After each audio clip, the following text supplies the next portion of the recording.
Good morning, everyone. Nice, calm morning. The lake has that mirror look. We're going to talk about that in a bit. A little bit of a fog above it adds to the illusion. There's a whole other world on the other side of that surface that unless you go underwater, you don't know about it.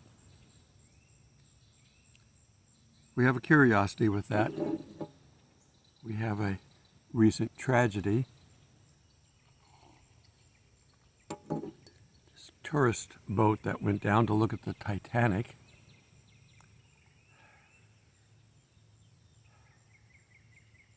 James Cameron came out and talked about it. He's actually the deepest diver, civilian diver.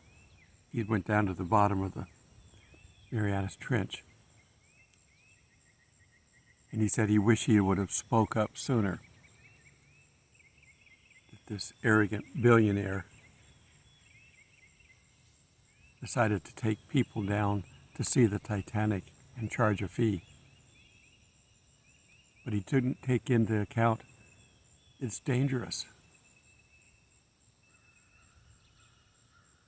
Cameron said there were so many red flags that he wished he would have spoke up. I'm drinking again out of my mug. Everybody sees this and they comment about it. It was a Christmas gift, I think. A gift anyway. I didn't buy it. I'm a big Marvel fan. I cosplay Tony Stark, if you can kind of imagine the beard. I'm physically not his type because he's shorter than me by about 5 inches, and he's skinny as a rail.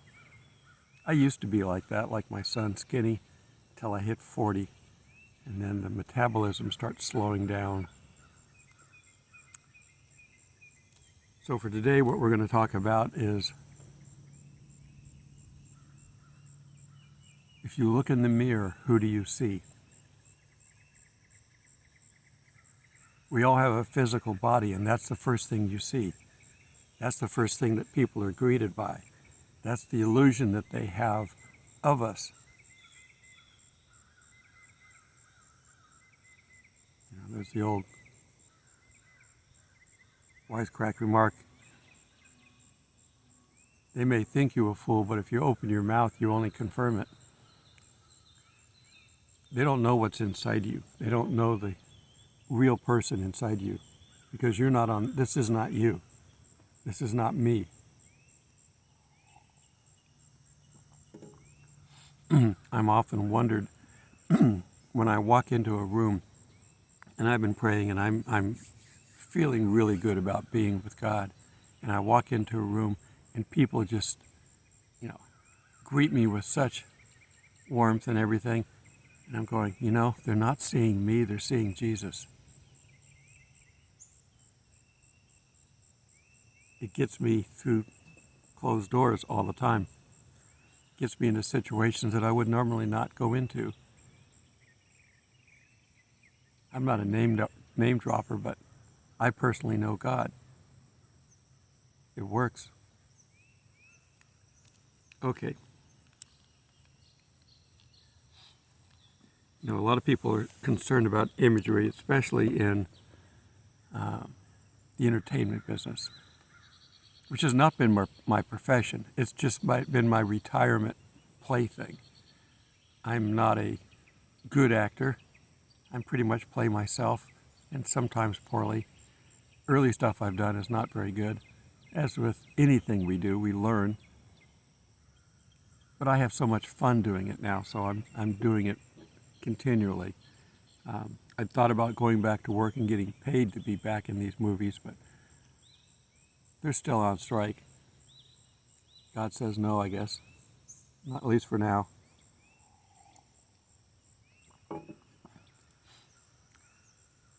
But I would meet a lot of people, and a lot of the celebrities that you meet are not who they claim to be.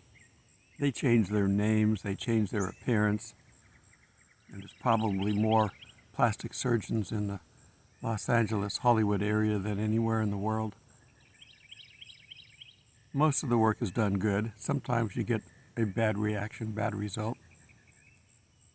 You'd be surprised how many people have had facelifts or face surgery. I haven't. I just color my hair and beard because, frankly, I don't like to look old. It's my look that I have to see every day. I'm forced to see it. You don't.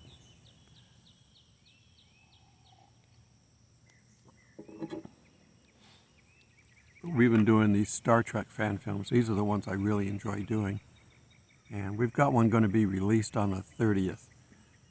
So I'm going to get you some information on that. You can see what it's like to play around. There are a number of people that film Star Trek fan films. It's pretty much the only genre that makes it. People do other things. You know, I produced over 100 films in my lifetime, and most of them didn't, amount to anything.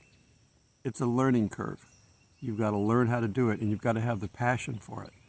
Sometimes the passion is gone after the first film because it's so grueling to do when you don't know what you're doing. You're learning. And sometimes it's high. Being with God is the same way. Don't give up because it's not easy at first. It will get easier the more you do it. My rule of thumb to be an expert at anything is to do it 100 times.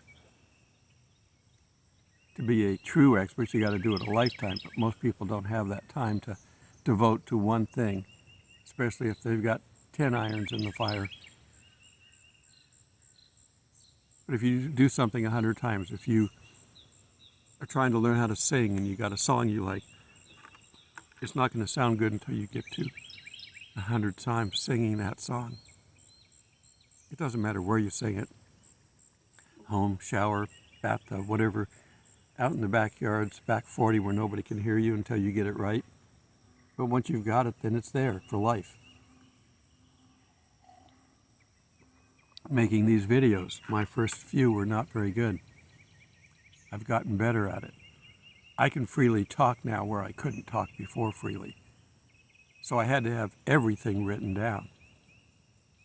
Now I can carry on a conversation for an hour and not say anything. If it wasn't so corrupt, I'd run for politician work. Now, there's plenty of evil people to fill those jobs. Okay, I'm just going to throw a quick verse in here. We're going to go to 1 Corinthians 13:12. I'm actually going to start in 11 because this is a familiar verse. When I was a child, I spoke as a child, I understood as a child, I thought as a child. But when I became a man, I put away childish things. Up to a point, that's okay. I just talked about this in a video. Acting mature, doing the right thing at the right time, that's something we learn over time. But don't give up your childish attitude about things. Everything should be fun. If it's not fun, you're not doing it right. For now we see in a mirror dimly, but then face to face. Now I know in part, but then I shall know just as I also am known. We will be known on the inside, and we will know what's on the inside of everybody. We have the inside of God in Jesus because we have a book about it. Many people have tried to write about the inner me. We all go through struggles. It doesn't matter who you are, because one, we have a sinful nature, so we can't behave the way we want. Paul says, I do things I don't want to do and don't do the things I should do. Paul said that. So we all deal with things. The question is do you deal with it maturely because you've learned that you're better off to do it than to not do it? Some people are afraid to try, so they don't. The regret they have at the end of their life is that they never tried. Try and fail, that's okay, because you tried. Try and succeed, you never would have succeeded if you hadn't tried. But people are constantly trying to change their image, and I see it so much in entertainment. John Wayne, the big tough, you know, what you doing, Pilgrim, you know. His name was Marion Michael Morrison. Yeah, that doesn't sound very tough, does it? So he changed his name to John Wayne.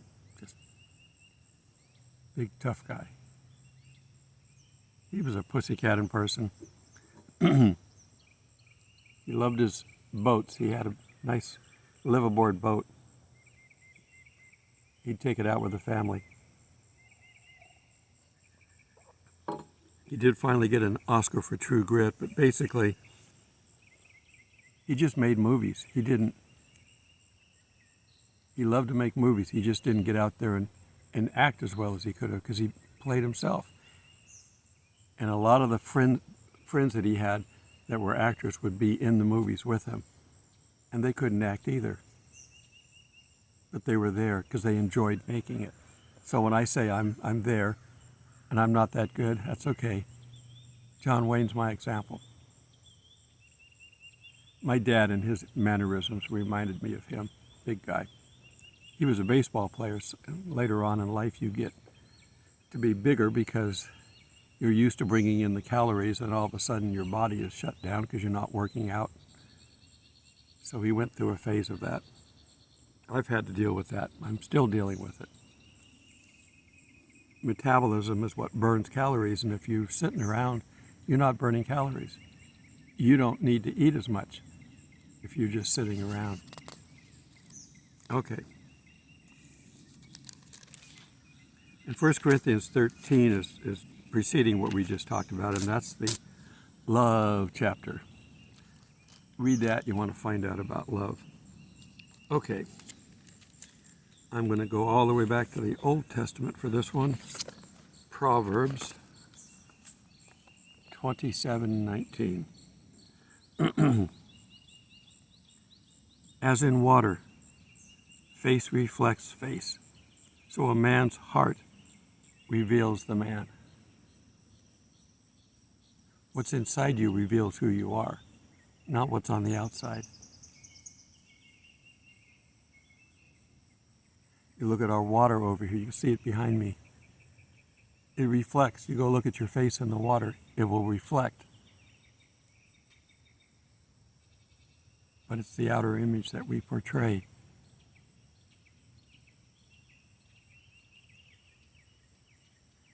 Cary Grant. His name was Archibald Leach. Yeah.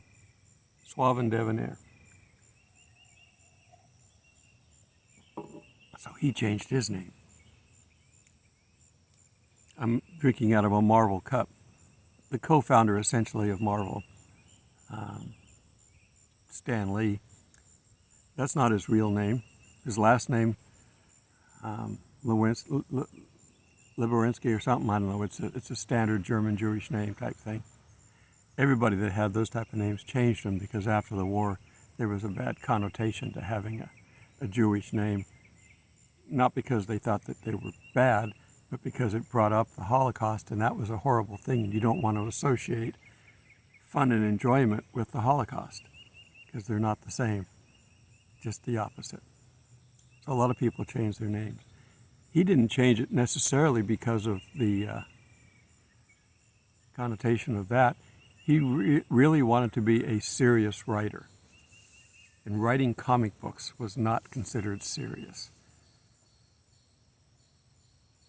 So he changed his name to Stan Lee to do the comic books, and he's going to keep his regular name for when he wrote novels and other longer books, which he never got into because he was so good at doing the comic books. Comic books are fun. They bring in a bit of real life and make it fun.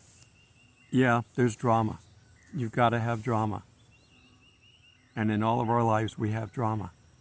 But there's got to be a victor. You got to win. You get to the end, we're going to win. even though there's drama now. I've talked with Stanley a number of times at conventions. He'd travel and go to conventions, so would I, doing my cosplay bit. Sometimes I'd go and work. I've sat at tables with actors, handling their money exchange, things like that. Make sure they get to their appointments, things like that. So I've done all that. But I would talk to Stanley, and he had the enthusiasm of a kid. And you can see that in the comic books. Somebody asked him one time, what inspired you to do all this, to create all this empire of comic books? And he said, my wife and daughter. And the guy that asked the question says, oh, that's great, your family's into this too. He goes, no, we had to eat. He wasn't a celebrity back in the beginning. He wasn't. He did it to get a paycheck. When the original leader or owner of Marvel died, he was pushed into that position to take over because he'd been there longest. That wasn't his original plan. His biggest comic book, Spider-Man, was pushed aside over and over and over again. And on every comic book, at the very back, they would give you a things to come short little page or two of comic, just to let people know what's coming. Finally, one year they came up and they didn't have something for that. And his boss said, okay, you know that one you keep pushing on me? Go ahead and build something up for it and put it on the back. It got more letters than anything else they'd ever done before. So he said, okay, you got it. You never know sometimes.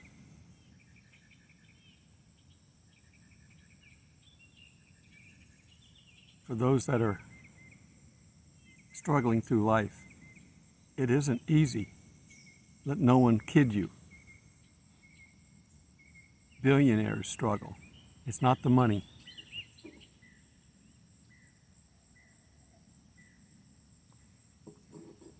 Whatever you're dealing with, God will help you to deal with it.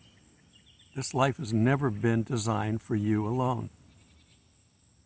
Find someone that you can work with on earth, that's great. But whether you're working in a group or by yourself, God is always there and knows how to do whatever you're trying to do. If you need to fix something, you go out on the street and see the first guy and say, can you come fix my refrigerator? No. You get on the phone and you call an expert. Maybe you find one that's not as expensive as the other ones, but that's about the only choice you have to make is whether or not you can afford that expert. But you're paying for expertise. He says, how come you can come in here and fix this in 5 minutes and I got to pay you $50? I could have hired somebody to fix it for $25. He goes, yeah, but you're paying for my knowledge. How much are people paying for your knowledge?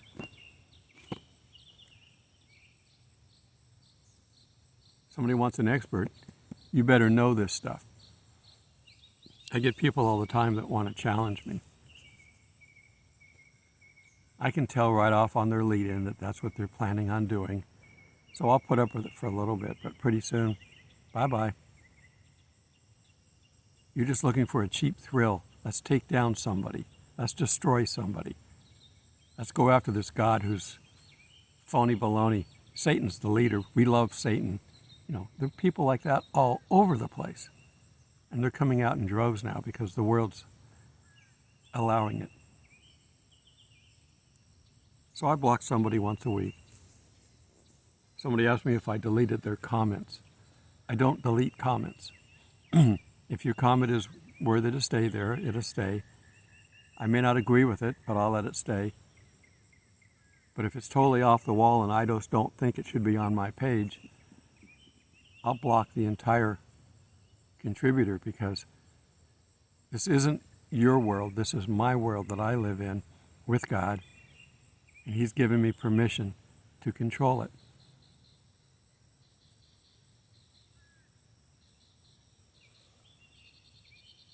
Most of my numbers are down again. It's filter time.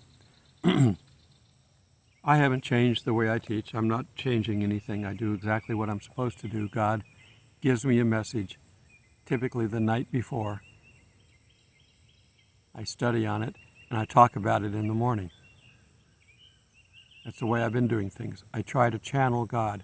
I'm not trying to give you information from me. That's why I reference the Bible. Now, if I'm telling you anecdotes, that's me. But I don't spend a lot of time doing that. I get into the Word. God will help you to improve your inner image. But in order to improve your inner image, you have to get the information inner. I could take this Bible and tear it apart and paste it all over me and walk around with the Bible stuck on the outside of me. Wouldn't look very becoming. It might help somebody. It would definitely attract attention. But it would attract attention to me, not to God. You got to get this stuff in you, and then you got to get it in other people. And the only way to do that is to talk about it. Okay, I'm going to turn now to Matthew 10:39.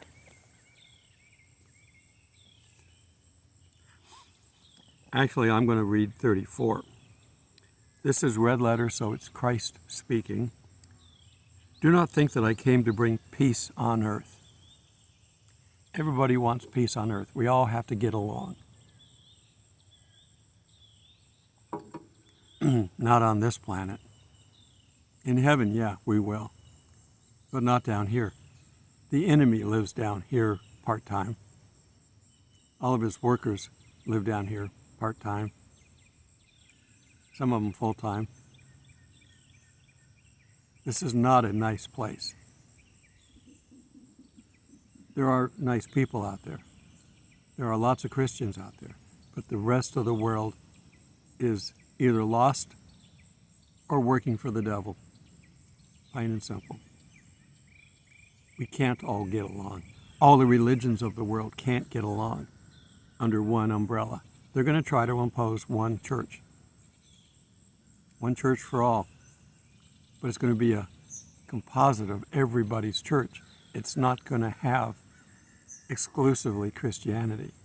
It's going to have Hinduism. It's going to have Muslim beliefs in there that are wrong in the church. Now, the church has been good at creating wrong images for years, unfortunately. And of course, Satan revels in destroying leaders of the church. If he can take them down, that's a notch in his pitchfork. Okay, so do not think I've come to bring peace on earth. I did not come to bring peace, but a sword. What's the sword? The Word of God.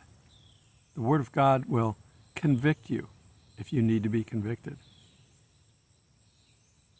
Hopefully turn you about. For I have come to set man against his father, and daughter against her mother, and a daughter-in-law against her mother-in-law. A man's enemies will be those in his household.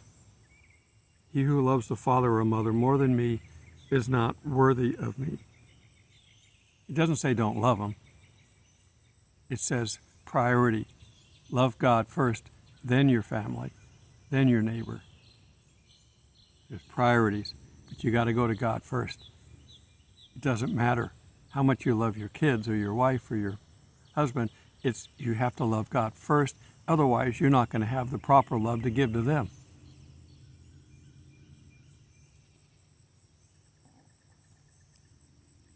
In 38, and he who does not take his cross and follow me is not worthy of me. Be willing to sacrifice your life for God. Now, we don't all have to do this. There wouldn't be anybody left on the earth. That's not the goal. But be willing to.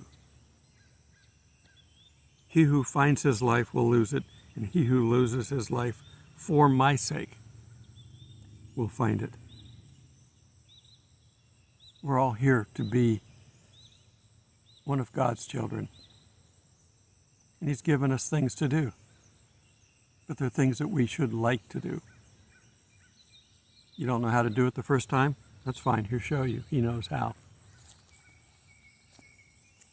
Okay, now let's turn to John 16:33.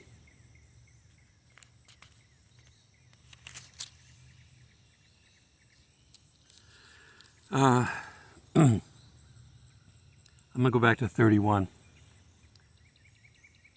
Do you now believe? Indeed, the hour is coming.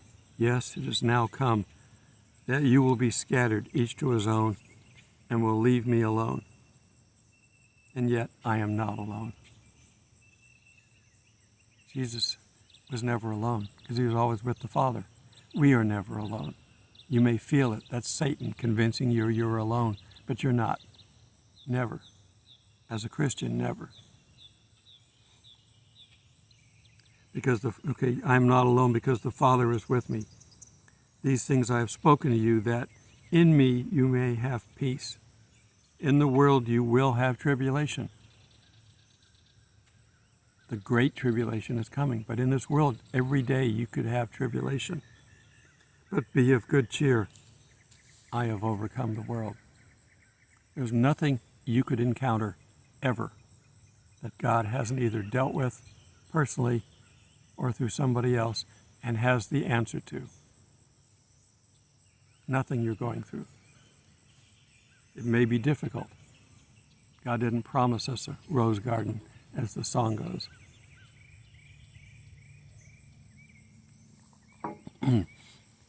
Every rose has a thorn. Another song.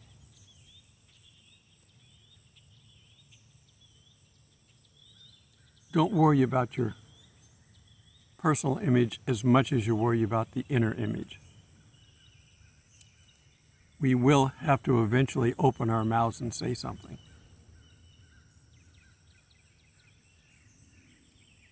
Don't let somebody, you could be driving to work. There's the old, I forget which preacher told this joke, but I'm assuming it's based a little bit on fact. But it's about the guy going to church on Sunday and he's sitting in a light. The light's red.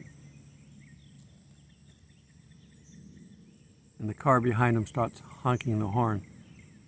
And he's looking up at the light and it's red and what's the matter with these people? I can't go anywhere. I don't know who they are. What is this? And they keep honking the horn. And he's getting mad. And the light's still red. He finally gets out of the car, turns to him and says, if you don't stop that honking, I'll come back there and show you what to do with that horn. Bad behavior. The driver said, I'm sorry, mister, but we just saw your sign that says, honk if you love Jesus. You see, we can all be caught. Never be caught unaware, unequipped when we have Jesus all the time. I'm having troubles on my page again. I've mentioned that. I will continue as long as I can, but if they completely block to where I don't get any views or very few views, I may pull the plug on YouTube. I've threatened this before, and they changed their filtering somehow, and it got back up. But I'm now, the last two videos have been below 200 views. I've got 3,200 subscribers, and I get 200 views or less. I'm not changing my message. I know that if I talk about the rapture more, I get more views. I'm not after views, but I do have to have enough people to feel like I'm accomplishing something. I'm giving you God's word. This channel should grow, but it's not because of YouTube. In the beginning, I was growing fast. I was getting 200 or 300 a week in the beginning, and then all of a sudden the filters hit. New subscribers, that is. And the filters hit. And now I've been playing this game. I even bought an application one time called TubeBuddy, T-U-B-E, Buddy. It's supposed to tell you how your video's doing in the current algorithm. Help you change your hashtags around. But I am a religious, faith-based channel. It says so in my setup. So right off the bat, they know to deal with me that way. I try to watch what I say. I don't say controversial things because I don't need to. You already know what's going on in the world. I don't need to point stuff out. I may give you headlines. I may talk a little bit about who's doing things, but I don't use real names. That's why the leader of our 30-20 Reverse the Numbers group is called Charles Schwab. That's my name that I've given to him. I've changed his name. He's quite proud to be a card-carrying Nazi. Literally. So stick with me. Help me to share this. If I get 100 views, I should be getting 100 likes. It costs you nothing to like the page. I occasionally ask for money, but most of the time I don't. But I do ask for prayers, and I ask you to like the channel, subscribe to it if you watch a lot, but like the channel. That's a minimum you can do for this channel. And if I don't get this turned around, I'll be going over to Rumble permanently. I've only got 142 followers over there because it's my backup. But if I make it primary, that would be the only place you'll find me. I'll do video shorts here telling you to go over to Rumble. That might not even last long, the way these filters are coming.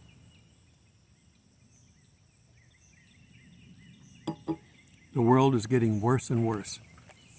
They're finding ways to get around the law. We've somewhat slowed down abortions, which is great. But now they're trying to pass laws that if you give out abortions anywhere in any country, any state, any place in the world, nobody can come after you. The UN wants abortions. Our new 30-20 Reverse the Numbers group want abortions. They want to eliminate people. They're going to get rid of 80% of the 8 billion people on this earth. They're going to get rid of us. Now, God's going to get rid of us because of the rapture, but they want to get rid of us because they don't want that many people to manage. They want enough people to be servants. Okay, I'm going down another rabbit hole, and I've talked about this before. Be safe, people. There's a lot of rapture chatter going on right now. Nobody has a date. But there's a lot of chatter that it seems likely. This would be a good date. In history, this has always been the case. We have the 9th of Awe coming up next month. Number crunchers are coming back and saying 726 and things like that. That could be. Yeah, it could. But it doesn't have to be. This is a Gentile event. That's why Jesus didn't talk about it. He talked about the second coming. Paul talked about it, the rapture, because it's a Gentile event. It's a non-Jewish event, which includes Jews if they accept Christ. So it doesn't have to be tied to a Jewish calendar. What's coming after has to be tied to the Jewish calendar, but not the rapture. It could be any time. Now, I can't see it going more than this year, frankly. I think it is this year, but I could be wrong. That's my opinion. I thought it was 2017 when we saw the Revelation 12 sign. Is it 17? 7 years next year. Yeah. But nothing that we were able to see happened. A lot of prophecy is to tell us about things after the fact, that God knew what was going on after the fact. Some prophecy is not meant to move us to make changes. If you go through the Bible, most prophecy was ignored until afterwards. Till we meet in the clouds, God bless. This mirror-like surface. I'm not going to be able to see my face in this water because it's too bright here in the sun, but I'm looking down into the water right here. See, it's not being reflective. I don't see any little fish.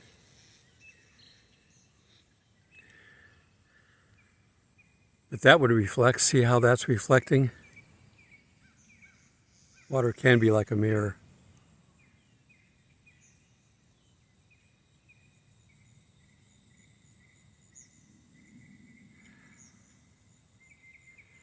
Just saw a fish jump.